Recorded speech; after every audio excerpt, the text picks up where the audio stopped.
Bueno, a ver, 8:40 de la mañana. Está aquí el presidente del Tribunal Constitucional, ¿no es cierto? El doctor Blume. Él ha dicho ayer en su conferencia de prensa que lo han acusado de todo, que le han dicho fujimorista, prista, nacionalista, dependiendo pues de la sentencia, ¿no? Pero que él dice no tiene color político y ha defendido su sentencia. El doctor Ernesto Blume, el presidente del Tribunal Constitucional, entiende, imagino, que la decisión que han tomado es una decisión polémica, porque ha sido, doctor Blume, una votación por mayoría, no ha sido unánime, hay controversia, y lo primero que le voy a preguntar es lo que acaba de decir el excongresista Marco Arana. ¿Usted siente, como presidente del TC, que le han fallado al Perú con la excarcelación de Keiko Fujimori? Bueno, en primer lugar, buen día, le agradezco mucho la invitación y contesto directamente su pregunta. Yo siento que no le hemos fallado al Perú, que hemos cumplido con el Perú, porque un tribunal constitucional tiene la función de resguardar y de respetar y garantizar los derechos humanos, que son derechos que tenemos todas las personas, que no tienen rostro, sea la persona de un partido, sea de una nacionalidad, sea de un origen determinado, sea de un estrato social. Todo ser humano en un país civilizado tiene derechos fundamentales. Y hay una organización, que es el tribunal, que se encarga de velar por esos derechos. Nosotros no hemos, y esto lo señalo, no hemos absuelto ni declarado inocente a la señora Keiko Fujimori. Tampoco la hemos condenado. Eso no nos corresponde, eso corresponde al Poder Judicial. ¿Qué es lo que han hecho entonces? Nosotros hemos analizado si se han cumplido todos los parámetros que exige la prisión preventiva y si en el trámite de ese proceso se han respetado los derechos de la ciudadana Keiko Fujimori, dentro de un marco constitucional y de un marco convencional, es decir, dentro del marco que señala la Corte Interamericana, la Comisión Interamericana y los tratados internacionales sobre derechos humanos. Y en ese proceso de análisis han concluido los 4 magistrados que han votado a favor del habeas corpus que se afectó la libertad personal. Que se afectó la libertad personal. ¿Por qué? Porque primero porque se actuó con una lógica que no es constitucional. La lógica es, la persona es investigada bajo presunción de inocencia. Es decir, debo presumir que es inocente y el fiscal debe demostrarme con elementos contundentes que hay mérito para romper esa presunción de inocencia y privarla de la libertad. Segundo, ¿y en este caso, la libertad es la última ratio, es decir, el último recurso, porque el derecho a la libertad es un derecho humano fundamental de primer orden. Entonces, cuando usted le afecta la libertad a una persona y se la afecta sin denuncia, sin proceso, sin sentencia, sin condena, usted tiene que ser muy cuidadosa al afectar esa libertad. Y esta figura de la prisión preventiva hay que tratarla con pinzas. Fue diseñada básicamente para delincuentes de máxima gravedad que habían cometido delitos de terrorismo, narcotráfico, en donde era muy necesaria la medida, porque habían elementos suficientes, pero no para aplicarla en forma amplia y sin limitaciones. Y lo que hemos observado es que hay un uso excesivo y abusivo de la prisión preventiva, y en esto hablo a título personal, recogiendo lo que establece la Comisión Interamericana de Derechos Humanos en su informe del 2013 y reiteren en su informe del 2017. ¿Qué cosa dice la Comisión Interamericana?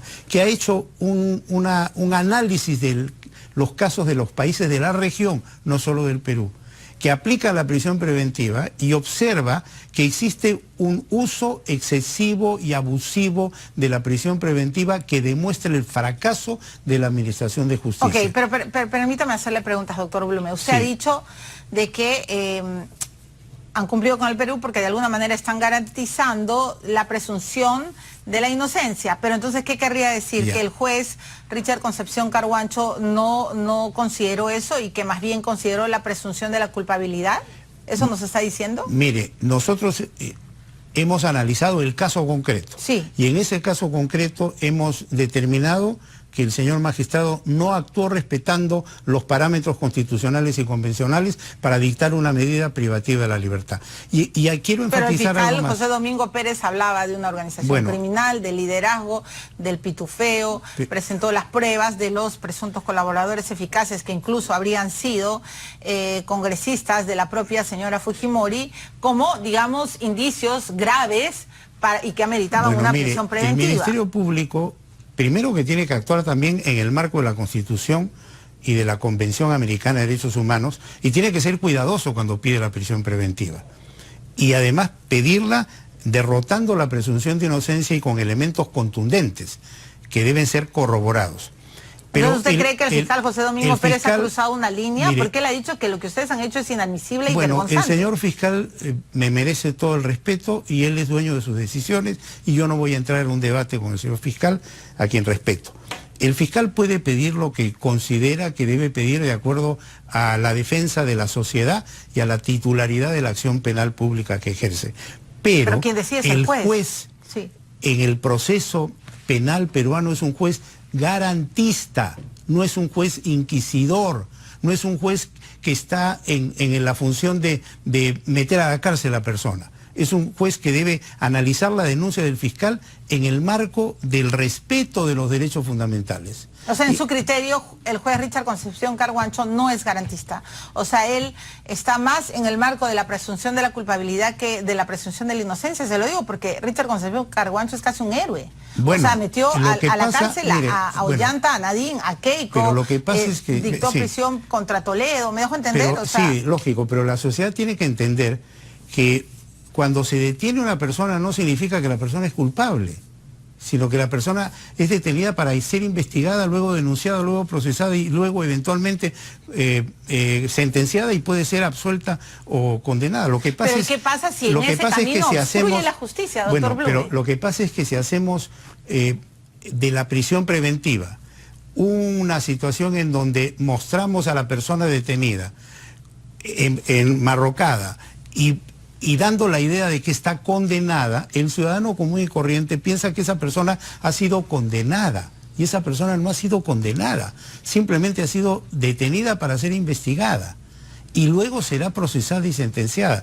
Entonces, en el imaginario popular hay la idea de que, yo le aseguro, quienes están participando en las protestas, piensan que la ciudadana Keiko Fujimori es culpable y ha sido condenada por el Poder Judicial. No, pero no ha sido condenada todavía, no ha sido hay condenada, ni siquiera sentencia. No ha sido condenada y piensan que el Tribunal Constitucional la ha absuelto, la ha declarado inocente y eso no es así. No, lo que la ciudadanía, bueno, entiendo la aclaración para que le quede, para que digamos, clarificar el bosque, pero doctor Blume, lo que la ciudadanía se pregunta también es por qué usted no consideró dentro de su ponencia los reportes que se filtraron, ¿no es cierto? La declaración tan seria de Yoshiyama, donde decía, del sobrino estoy hablando, donde decía, entre otras cosas, que Keiko Fujimori sabía todo, o sea, sabía cómo había llegado la plata, incluso contó cómo su tío Jaime le había dicho pues cómo había que pitufiar y cómo había existido una estrategia de la propia Keiko Fujimori, una estrategia judicial para a través de un estudio de abogados pitufiar de manera legal. Y sumado a eso, usted recordará que la semana pasada han surgido noticias de empresarios pues que le han hecho una abultada donación que no ha sido ni siquiera puesta a disposición del organismo electoral, o sea, millones que ni siquiera se habían declarado. Entonces la gente, como usted está hablando del imaginario, piensa, un momentito, ¿qué ha hecho el TC? Hay noticias, hay informaciones criminales, o como así lo llaman en el proceso judicial, que no han sido tomados en cuenta. ¿Por qué? Bueno, le explico por qué, y le agradezco la pregunta. Primero que nosotros hemos analizado lo desarrollado desde el pedido de prisión preventiva hasta lo resuelto por la Corte Suprema. No hemos no tenemos por qué analizar situaciones posteriores. Sin embargo... ¿Así le compliquen más la vida a una persona que está detenida? Así es, no son pertinentes a los efectos del análisis que hace el tribunal de una situación procesal desarrollada en un caso de prisión preventiva y de un cuaderno cautelar que llega hasta la Corte Suprema. Pero ¿y si esa información abona en la presunción de la sospecha de que aquí hay más que gato encerrado? Es que nosotros no entramos a juzgar el fondo del asunto. ¿Sino que juzgan? Juzgamos si en el trámite del proceso se ha respetado el derecho, por ejemplo, al debido proceso, el derecho de defensa, el derecho a la presunción de inocencia, el derecho a la pluralidad de instancias, etcétera. Es decir, si usted cuando es sometido a un proceso se respetan sus derechos. Hay otro derecho que es el derecho a la debida motivación. El tribunal, por ejemplo, ha dicho en el caso Humala que cuando se dicta prisión preventiva debe haber una motivación cualificada. Es decir, deben haber elementos contundentes, acreditativos de una sospecha seria de la infracción o del delito, corroborados. No basta simplemente una declaración. Y en el caso del sobrino del señor Yoshiyama, nosotros no basta con hemos pedido la declaración porque el procurador del Poder Judicial lo solicitó y un magistrado lo solicitó. Las hemos tenido a la vista y no las hemos considerado necesarias porque no abonan en la materia analizada, que es, vuelvo a repetir, el desarrollo del proceso desde que empieza hasta que llega a la Corte Suprema. De otro lado, quiero enfatizar lo siguiente, si usted me lo permite. Sí, pero quería simplemente decir esto. Esta sentencia fortalece la lucha anticorrupción, porque esta lucha tiene que ser en el marco de la Constitución, para evitar situaciones como esta, que luego de todo un proceso llega al tribunal y el tribunal tiene que anular. ¿Y cómo se fortalece? Exigiendo que los fiscales y jueces cumplan a cabalidad con los parámetros establecidos por el Tribunal Constitucional para dictar una prisión preventiva. Y en este caso usted cree que no se cumplió, pero en el extremo de que, o sea, a ver, arraigo, podemos analizar los extremos de la prisión preventiva para que la gente pueda tener más claridad de este tema. A ver, arraigo, ustedes consideran que Keiko sí tiene arraigo. Arraigo tenía, es evidente. Porque ella lo dijo siempre, porque nunca se fue, porque su familia está acá, porque acá hizo su vida política, etcétera. O sea, arraigo estaba demostrado. Arraigo estaba demostrado. Ok. La obstrucción de la justicia, que es el punto más polémico. O sea, Carlos Ramos, el magistrado que cambia su voto, dice al final que él no varía de opinión porque siente que al haber disuelto, al presidente Vizcarra, al haber disuelto el Congreso, digamos que Keiko no tiene esa fuerza parlamentaria para obstruir la justicia, como el fiscal José Domingo Pérez lo había estado explicando cómo habían sido, ¿no? Las acciones a través del Parlamento. Pero acaba de estar sentado aquí el congresista Marco Arana del Frente Amplio y ha dicho, un momentito, ellos siguen despiertos, están más que despiertos. Miren nomás lo que ha pasado con el archivo de la investigación al fiscal Chávarri. O mire, él dice, ¿no? O miren nomás cómo se está conociendo los sponsors, así los llama, de la propia Keiko Fujimori en acumulación de donaciones para campaña. Entonces, ¿nos podría explicar por qué ustedes consideran que ya no hay obstrucción a la justicia si es que después se sabe que el propio sobrino Yoshiyama contó cómo la propia Keiko había planteado una estrategia para disfrazar el pitufeo? O sea, Keiko, y agrego, doctor Blume, Keiko dijo en todo momento que ella no había tenido control de la plata, que ella ni siquiera, a mí en una entrevista en este noticiero me dijo que ella nunca recibió dinero cash en su mano, que nunca, y que todo lo bancarizó. Mentira, porque el propio Dionisio Romero acaba de decirle, no mientas Keiko, yo te di plata en la mano. ¿Cómo entender eso? Es que nosotros no hemos analizado el fondo del asunto, ni hemos analizado la responsabilidad, ni las pruebas demostrativas de su presunta culpabilidad.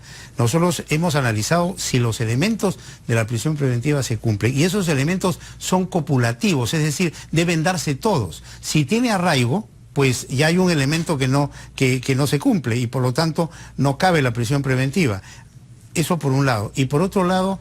La obstrucción. Mire, en cuanto a la obstrucción tienen que ser indicios razonables y graves corroborados. Y no ha habido corroboración desde nuestro punto de vista.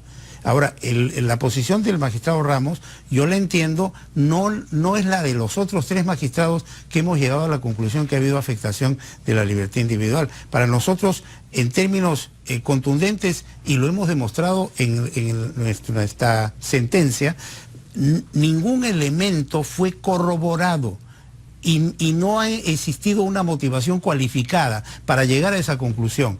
Nadie dice que no se investigue a la señora Keiko. Nadie dice eso, sino que se le investigue teniendo en cuenta que el último recurso es la detención. Y por lo tanto ha podido ser investigada bajo comparecencia restringida, ha podido ser investigada bajo la colocación de grilletes, bajo limitación de salir del país. Pero cuando usted le quita la libertad a una persona sin elementos suficientes corroborados, está usted afectando su libertad individual. Y está violando su derecho fundamental. Ahora, para nosotros también ha habido violación, o sea, para los 3 firmantes de la ponencia que presenté yo como ponente, ha habido también violación, por ejemplo, al derecho de defensa. Y ha habido violación a la... Eso le quería preguntar. Un segundito, Carla, te lo prometo. No me voy a demorar mucho. Porque Keiko Fujimori ha dicho en sus redes sociales, cuando decidió guardar silencio, dijo que no existían, el lunes pues no, iba a ir el fiscal José Domingo Pérez a interrogarla y Keiko decidió quedarse callada. Y sobre eso le quería preguntar, doctor Blume, porque ella ha dicho que no existen las garantías mínimas de respeto al debido proceso y dice, no es casualidad que haya programado mi declaración en la semana decisiva que el TC está debatiendo mi libertad, no voy a prestarme al juego perverso de un fiscal que quiere escribir un nuevo capítulo de su serie de abusos y atropellos. Mi pregunta es cerrada, ¿usted cree que el fiscal José Domingo Pérez ha faltado o no garantiza un debido proceso a la defensa de Keiko Fujimori? Porque ella dice, filtra los testimonios, ni siquiera se los da mi defensa, de pronto cada semana aparecen con un as bajo la manga, ¿no? Eso es lo que dice su defensa y lo que la propia Keiko puso en su Facebook. ¿Usted qué piensa? Mire, yo pienso que la tesis fiscal olvida los parámetros establecidos para respetar los derechos fundamentales. O sea, no es una tesis constitucionalizada, es una tesis simplemente punitiva que recurre a lo que se considera conveniente para llegar a fundamentar el pedido que formula. En otras palabras... O sea, el fin justifica los medios. En otras palabras, para fiscal José yo Domingo diría, Pérez. el trabajo del Ministerio Público tiene que ser un trabajo constitucionalizado. Eso lo tienen que entender. El fiscal, y no está haciendo ahora, porque lo que usted está diciendo es grave. Yo observo que en este caso no se han respetado los parámetros constitucionales, por eso estamos declarando fundado el amparo, o perdón, el habeas corpus. O sea, entonces, en su opinión, el accionar del equipo Lavallato, porque los casos son graves, ¿no? Comprenderá, Ollantumala, claro. Nadine Heredia, ustedes les dieron el habeas corpus. Y lo que todo el mundo dice, oye, un momentito, la Corte Suprema dice una cosa, los jueces dicen otra y llegan al Tribunal Constitucional y los liberan. Pero usted está diciendo hoy día que el Ministerio Público no está garantizando constitucionalmente un debido proceso. Yo me estoy refiriendo específicamente a este caso. Yo me estoy refiriendo. Okay. En la tesis del Ministerio Público, en este caso yo observo que no hay una inspiración constitucional. Y mire, y hay un detalle. Bueno, está preparado para el misil del fiscal Pérez, ¿no? Mire, hay un detalle. ¿Cuánto tiempo ha pasado en la mayoría de investigaciones y 13 meses cuántas acusaciones se han hecho? Bueno, no hay ninguna. ¿No le parece a usted que cuando se va a hacer una denuncia, el fiscal tiene que tener todos los elementos necesarios? Sí, pero ellos están en investigación preparatoria. Bueno, pero la libertad pues no es un bien objeto de derecho que usted lo puede embargar como si fuera a través de un embargo preventivo, mete usted presa a la gente y luego empieza a investigar y se puede demorar 3 años. Pero ¿y qué pasa si el fiscal dice mejor lo meto antes de que esté desapareciendo pruebas? No se puede actuar así cuando se trata de la libertad individual. El Estado constitucional es un Estado que se centra en el valor de la persona humana y en el respeto de sus derechos. O sea, yo por eso observo que no hay una formación constitucional adecuada en ciertos funcionarios que ejercen cargos importantes y piensan que hay una suerte de carta abierta y de patente de corso para violar derechos fundamentales, y así no funciona la democracia, o sea, así no funciona un país civilizado. Usted tiene que respetar derechos y actuar en el marco del respeto de los derechos. Por eso digo, O sea, esta sentencia fortalece el sistema anticorrupción. Así digan lo que digan. Ok, Fortalece entonces en cristiano, doctor Blume, exige, no estamos en el patíbulo ni en la Santa Inquisición, estamos en una democracia por que tiene que supuesto, garantizar sí, el debido proceso. Imagínense, pues, si no, porque se hace una denuncia, se saca en la televisión una persona enmarrocada y es culpable y queremos lincharla y acabar con ella. Bueno. Eso es de regímenes totalitarios, acuérdese del nacionalsocialismo de la Segunda Guerra Mundial. Muy ¿no? bien, doctor Blume, yo le agradezco mucho su presencia hoy día. Gracias a usted. Me ganó el tiempo, pero por supuesto Quedaron que lo voy a muchas volver a cosas en el invitar. tintero. Sí, le tengo muchas más preguntas, Sí. pero usted sabe, bueno, nos ganó el tiempo. No, yo lo sé. Y le agradezco. A usted le agradezco. Le agradezco mucho, doctor Muy Blume, amable. porque de verdad, bueno, habría que preguntarle también y dejo sobre el tintero. ¿Y qué pasa con los otros internos que están presos años sin sentencia?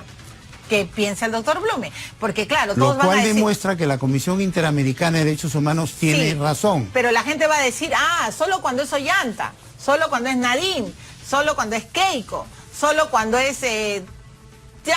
póngale el nombre al poderoso que usted quiera, pero cuando se trata de un ciudadano de a pie, que no tiene ni el poder político, ni el poder en la billetera para contratar a buenos abogados, entonces, ¿qué les queda? Ir a los medios y orar sus penas.